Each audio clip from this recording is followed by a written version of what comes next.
lebaran minal aidin wal faizin. Selamat hari lebaran minal aidin wal faizin. Assalamualaikum warahmatullahi wabarakatuh. Waalaikumsalam warahmatullahi wabarakatuh. Nggih, kepareng matur Bapak Hayati saha para sesepuh, bini sepuh ugi sedaya warga masyarakat Rejodani ing mriki. Kula wonten mriki sesulih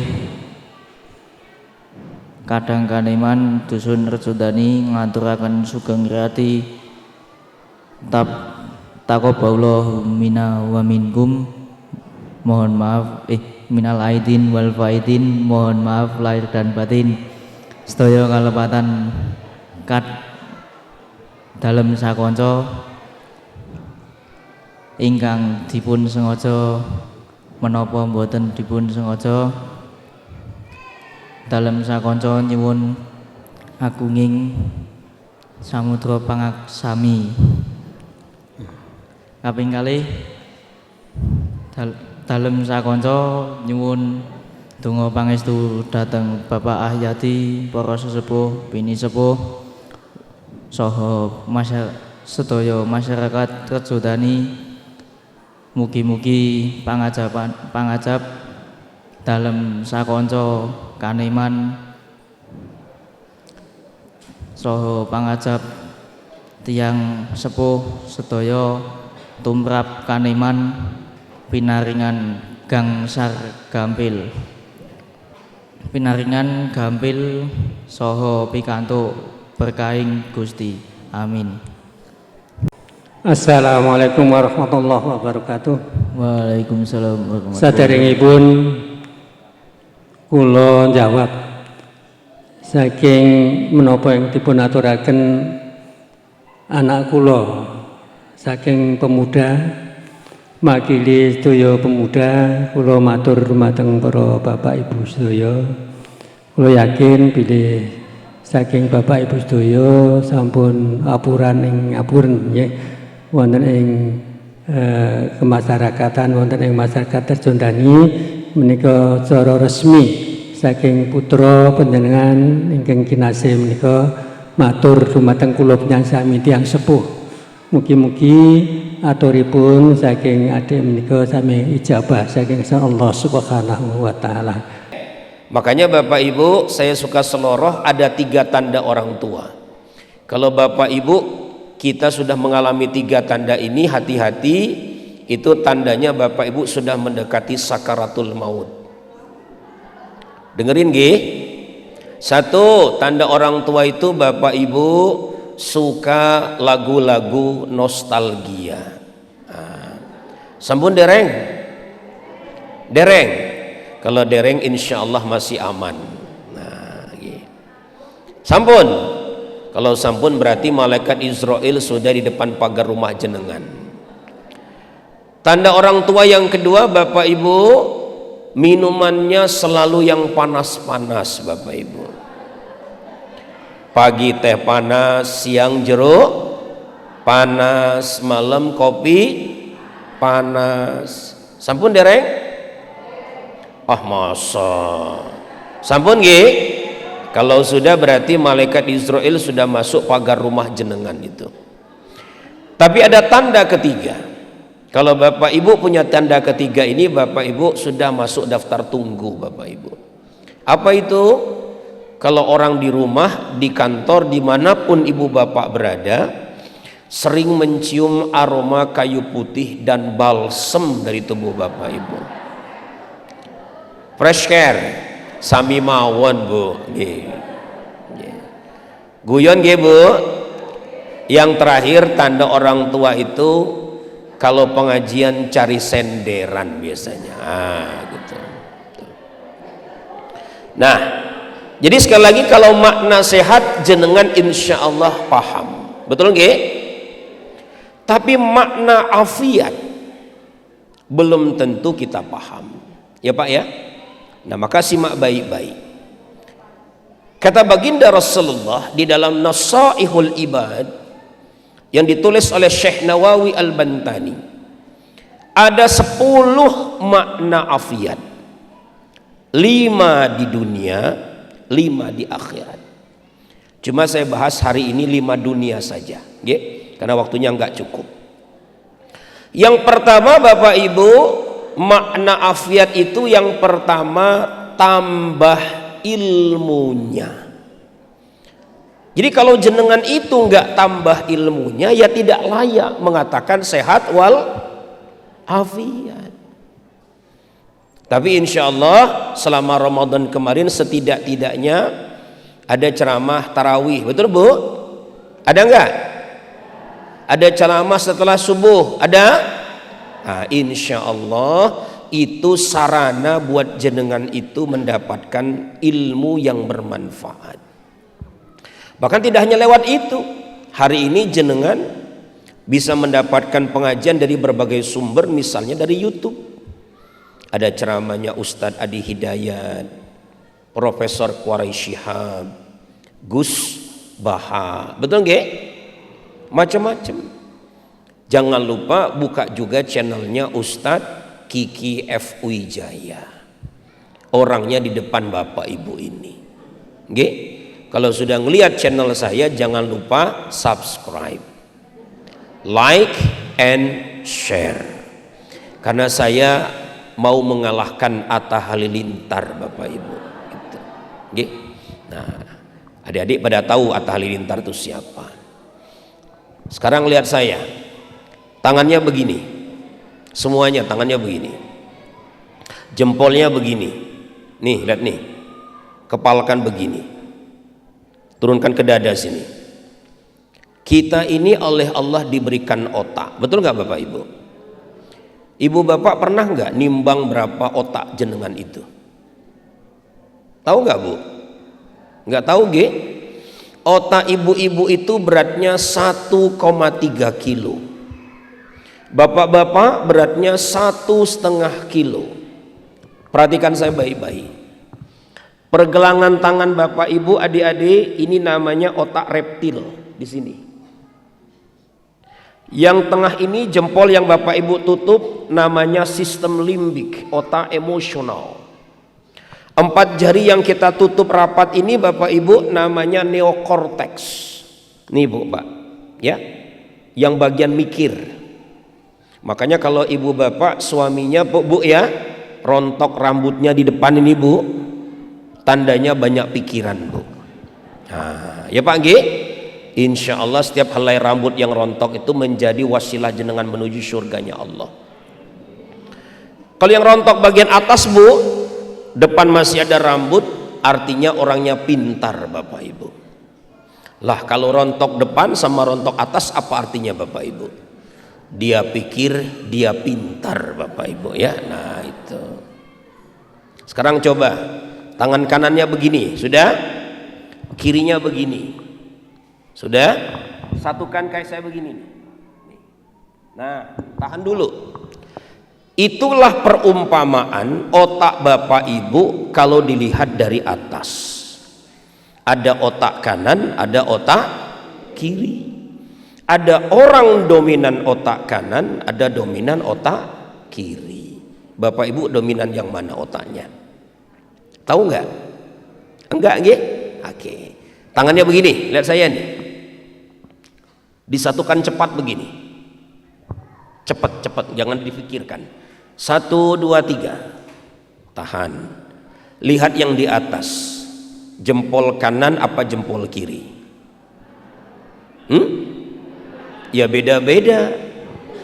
Ada yang jempol kanan, ada yang jempol kiri. Siapa yang jempol kanan? Angkat tangan. Yuk, turunkan.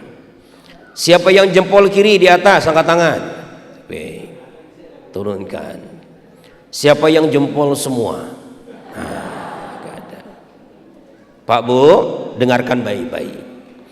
Kalau yang di atas itu jempol kanan, yang di bawah kiri, itu menandakan ibu bapak, adik-adik, orangnya dominan otak sebelah kiri. Nggih? Itu namanya kecerdasan intelektual, cirinya orangnya pintar Bapak Ibu. Gitu. Apalagi ngapusi pintar itu ya. Yang kedua, orangnya banyak rencana Bu. Saking banyaknya tidak jalan satupun Bapak Ibu. Tapi orangnya rapi, tertib, teratur, disiplin. Sebaliknya, kalau yang di atas apa tadi? Jempol kiri di bawah kanan, berarti yang dominan otak kanan. Namanya kecerdasan emosional. Cirinya apa Bapak Ibu? Satu, orangnya romantis. Nah, ya Pak Bung, rokok makan gratis Pak, maksudnya gitu itu. Yang kedua, setia dengan pasangannya. Yang ketiga, eksis di media sosial. Nah, ya. Pandai bergaul, pandai berinteraksi, cocok betul jadi Pak RT ini Bapak Ibu sekalian itu. Nah Pak Bu, otak ini adalah hardware-nya. Tempat ilmu itu ditampung di dalam kepala kita ini.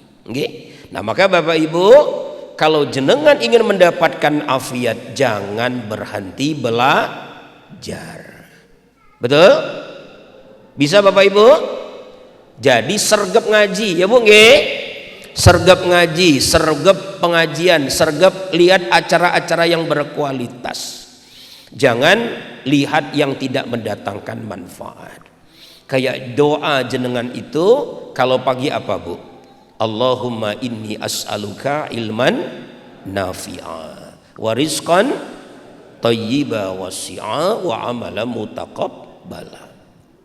Yang kedua Ibu Bapak, afiat itu bermakna tambah amalnya. Jadi kalau ilmu itu di sini, kalau amal di sini disimpannya di dalam hati. Nah, problem kita ini banyak di antara kita, banyak para pemimpin pejabat kita ini antara omongan dan tindakannya tidak sama. Kalau bahasa Pak Prabowo itu sekadar omon. Kalau bahasanya Pak Jokowi tidak bisa walk the talk, not only talk the talk, katanya begitu itu. Ya. Nun sewu, jenengan kenal Pak Kiai Haji Abdurrahman Wahid, tahu nggih? Gus Dur. Tahu Pak Bu? Nah, Gus Dur itu pernah cerita. Di dunia ini Bapak Ibu ada 4 jenis manusia katanya, terkait dengan bicara dan bertindak atau bekerja. Ada orang Bapak Ibu yang dikit bicara, dikit bekerja. Orang mana Gus? Kata Gus Dur, orang Afrika. Yang kedua Bapak Ibu, ada orang yang ngomongnya banyak, kerjanya banyak. Orang mana? Kata Gus Dur, orang Amerika, orang Eropa. Yang ketiga Bapak Ibu, ada orang yang ngomongnya dikit, kerjanya banyak. Orang mana Bapak Ibu? Jepang, Korea, Cina itu ngomongnya dikit, tapi kerjanya banyak. Tapi Bapak Ibu, yang keempat ada orang yang ngomongnya banyak, kerjanya dikit. Orang mana? Indonesia. Jenengan salah. Kata Gus Dur itu orang Arab katanya. Orang Arab tuh ngomongnya banyak, kerjanya dikit. Tapi setelah saya lihat ketika saya ke Tanah Suci Bapak Ibu, betul ya, orang Arab itu kalau siang itu pada tidur Bapak Ibu, malamnya mereka baru keluar, saking kayanya Bapak Ibu sekalian. Nah ada yang nanya, loh Gus, orang Indonesia masuk yang mana Gus?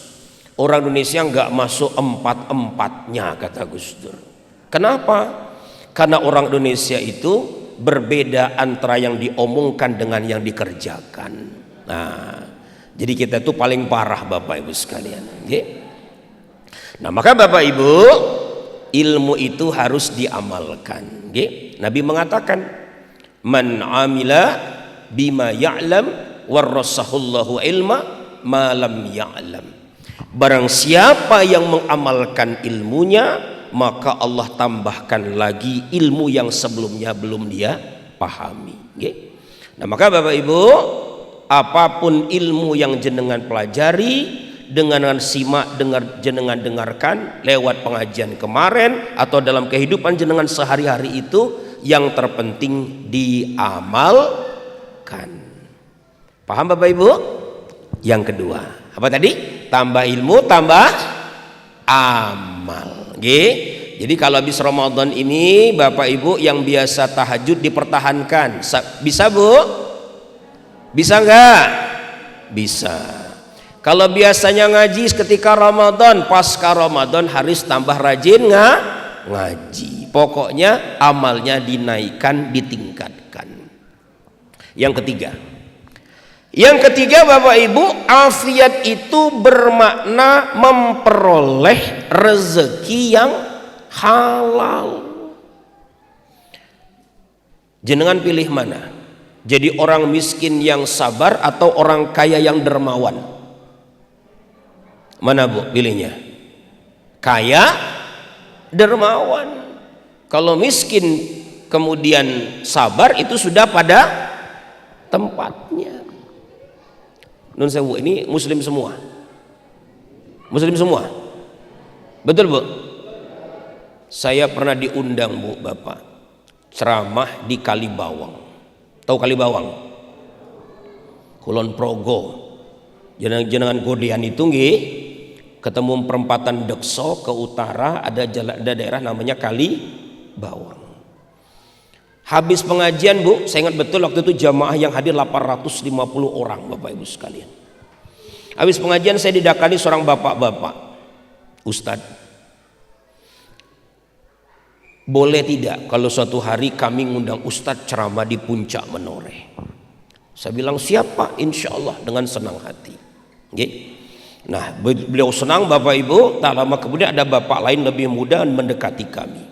Ustadz, di tempat Bapak ini semula warganya itu 60 kakak muslim semua. Hari ini Ustadz yang muslim tinggal 5 kakak. 55 kakak lainnya itu pindah dari Islam. Bu, Bapak, kenapa mereka pindah? Karena warga di sana itu kebanyakan ekonominya prasejahtera, alias apa? Miskin. Makanya Bapak Ibu cari rezeki yang halal. Jangan tura-turu, udat-udut, lede, plonga-plongo. Sergap kerja itu. Bapak Ibu, suatu ketika Nabi itu memberikan sebuah pesan kepada kita nih. Saya baca di kitab Al-Makasib karyanya Imam Al-Muhasibi. Man talabat dunya halalan istighfafan 'anil mas'alati wa sa'yan 'ala ahlihi wa ta'attufan 'ala jarihi. Barang siapa yang mencari rezeki yang halal. Yang apa Bapak Ibu? Halal. Ada ustadz ditanya jamaahnya, Ustadz, saya kerja di perusahaan pembuatan minuman keras Pak Ustadz, tapi tiap Jumat kami ada pengajian di masjid kantor kami, namanya Masjid Albir Pak Ustadz. Di produk botol kami ada bahasa Arabnya Pak Ustadz, Al-Qahal. Kira-kira yang saya bawa ini haram atau halal Pak Ustadz? Gimana Bu kira-kira? Haram. Tidak bisa yang begitu itu merubah yang haram menjadi halal. Untuk mengatasi masalahnya, atau untuk menafkahi keluarganya, atau untuk menyantuni tetangganya. Apa kata Nabi Bapak Ibu? Kalimat berikutnya, Ja'a yaumal qiyamati wajhuhu kal qamari lailatal badri. Dia akan dibangkitkan di hari pembalasan dengan wajah yang bersinar layaknya purnama di malam hari. Jadi insya Allah bapak-bapak, ibu-ibu, kalau bekerja dengan sungguh-sungguh, wajah jenengan akan silau, bercahaya, bersinar layaknya rembulan di malam hari. Ya Bu nggih? Ya Pak, sergap ya Pak nggih? Cari nafkah. Kita cukupkan keluarga kita. Sesungguhnya sedekah yang terbaik seorang laki-laki itu adalah nafkah untuk keluarganya. Oke, itu yang ketiga. Tambah apa Bapak Ibu? Rezeki yang halal. Yang keempat, kata baginda Rasulullah, afiat itu Bapak Ibu berarti tambah syukurnya. Ya. Kalau Al-Qur'an itu Bapak Ibu menggunakan 3 istilah. Ini saya minum dulu nggih. Biar jenengan paham maksud saya nggih. Monggo Ibu Bapak minum juga itu.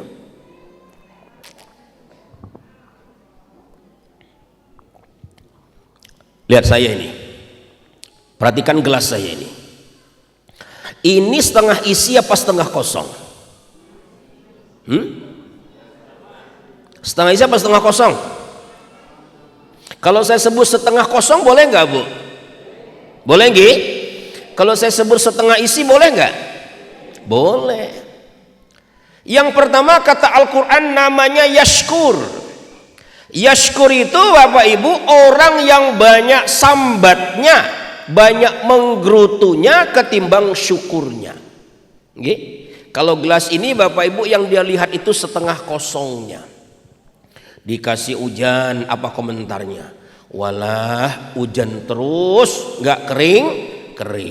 Ibu senyum-senyum ini kayaknya ngalami ini. Dikasih panas, apa komentarnya Bu? Sumuk pol ya. Betul Bu? Enggih. Nah kalau jenengan begitu rupa perlakuannya, berarti jenengan disebut yashkur, yang dilihat setengah kosong. Yang kedua Bapak Ibu namanya syakir. Syakir itu lihat setengah isi, lihat setengah kosong. Kalau memperoleh niat nikmat dia bersyukur, memperoleh sesuatu yang tidak menyenangkan dia masih menggerutu. Nggih? Yang paling bagus yang mana Bapak Ibu? Yang paling bagus itu namanya syakur. Syakur itu selalu melihat setengah isi. Dia tidak melihat setengah kosong. Nah maka Bapak Ibu dalam hidup ini belajarlah untuk menjadi orang yang senantiasa bersyukur. Dimulai dari mana? Kata Imam Al-Ghazali Bapak Ibu, dimulai dari pikiran. Nih lihat saya nih. Di teh yang ibu bapak minum ini pasti ada tehnya. Betul nggak Bapak Ibu? Jenengan tahu nggak? Tehnya itu asalnya dari kebun teh yang mana? Nggak tahu toh? Di sini ada gula, betul Bu? Gulanya berasal dari kebun tebu yang mana? Jenengan tahu nggak kira-kira Bapak Ibu? Tidak tahu. Gelasnya ini pabrik mana yang memproduksinya? Jenengan tahu tidak? Tidak. Dalam satu minuman yang bernama teh Nasjitel ini Bu, banyak tempat yang terlibat, banyak orang yang terlibat dalam kerja kolosal yang luar biasa. Itu namanya syukur dari pikiran. Kalau sudah Bapak Ibu turun ke sini, syukur di dalam hati, muncul apa Bapak Ibu? Muncul yang namanya mahabbah, cinta kepada Allah. Ibu-ibu cinta nggak sama suaminya Bu? Kok diem ini? Cinta nggak Bu? Kok susah jauh jawabnya nih? Ibu cinta nggak sama suaminya Bu? Nah gitu loh, kenceng gitu loh ya. Bapak cinta nggak sama ibu? Lemes juga sambil mawon ini Bapak Ibu. Bu, halo Bu. Istri saya tuh guru. Kalau pagi saya berikan tanda cinta kepada dia. Hati-hati Beb. Enggak, saya manggil istri saya itu Bu Ayang Beb. Enggak, ya Bu nggih. Pulang ini ibu bilang sama suami, tolong suamiku panggil aku apa Bu? Bebeb. Nah, bukan bebek, bebeb. Bebeb. Nah ya. Jadi kalau dia berangkat itu Bu, saya bilang hati-hati Beb, sarangio. Nah, itu. Istri saya balesnya gini Bu. Apa Bu? Apa ini? Fulus. Ada uang abangku sayang, tak ada uang abang tak usah pulang. Gitu. Tapi bukan cinta itu. Cinta yang dimaksudkan di sini cinta spiritual. Gitu. Makanya Nabi ngajarin doa. Saya tuntun ibu bapak ikuti doa saya ini. Allahumma inni as'aluka hubbaka wa hubba man yuhibbuka wa hubba amali yuqarribu ila hubbik. Ulangi Allahumma inni as'aluka hubbaka wa hubba man yuhibbuka wa hubba amali yuqarribu ila hubbik. Nah, ini doanya bagus. Saya telah tahu doa ini, tiap hari habis sholat saya baca doa ini Bapak Ibu. Allahumma inni as'aluka hubbaka, ya Allah anugerahi aku kecintaan kepadamu. Ya, karena tidak ada energi yang paling hebat di dunia ini selain rasa cinta kepada Allah. Wa hubba ma yuhibbuka. Kalau adik-adik yang jomblo baca doa ini yakin dapat suaminya, istrinya yang saleh dan salihah. Mau gak? Mau gak? Yang mbak-mbak saya doakan dapat suami ganteng, tingginya 185, kekar, hidungnya mancung, kerjaannya asisten menteri keuangan, anak tunggal, bapaknya pengusaha, ibunya dokter kandungan, rumah sakitnya 7, usianya di atas 80 tahun semuanya. Tuh. Senang toh? Iya, tinggal jadi pewaris Anda itu nantinya itu. Wa hubba amali yuqarribu ila hubbik, dan mencintai amalan-amalan yang mendekatkanku pada cintamu. Ibu ya. Jadi kalau ibu bapak baca doa ini, nanti sholatnya terasa ringan, puasanya terasa mudah, ngajinya terasa seneng. Setuju Bu? Nah, lalu yang ketiga apa? Namanya syukur dalam perbuatan. Ya. Makanya tadi buat adik-adik selamat sudah menang lomba takbiran. Ternyata kemarin ikut yang di Istiqomah itu ya. Karena kemarin saya baru saja ngisi sawalan juga Pak Bu untuk warga di sekitar Kamdan. Tempatnya sama yang tadi ditampilkan oleh Bapak Ibu semuanya. Nah maka Bapak Ibu yang dirahmati Allah, bagus acara begitu, tapi adik-adik dibarengi juga ngajinya sergap, sholatnya juga semangat ya. Jadi jangan kegiatan yang begitu saja rame, tapi kalau sudah pengajian agak mikir ya. Kalau yang berbau ibadah kok malah menjauh, itu yang barangkali perlu dibenahi ya. Maka Bapak Ibu baca doa ini, insya Allah Bapak Ibu jadi orang yang pandai bersyukur. Nah yang terakhir Bapak Ibu yang kelima. Yang kelima kata baginda Rasulullah, afiat itu bermakna tambah sabarnya. Halo Bapak Ibu, masih sadar? Masih. Tolong jawab dengan jujur, jangan ada dusta di antara kita. Yang suka ngomel di rumah bapak apa ibu? Alhamdulillah, ngaku. Ibu kalau lagi marah cantik apa jelek Bu? Ngapu sih ya. Jelek Bu ya. Kalau orang marah itu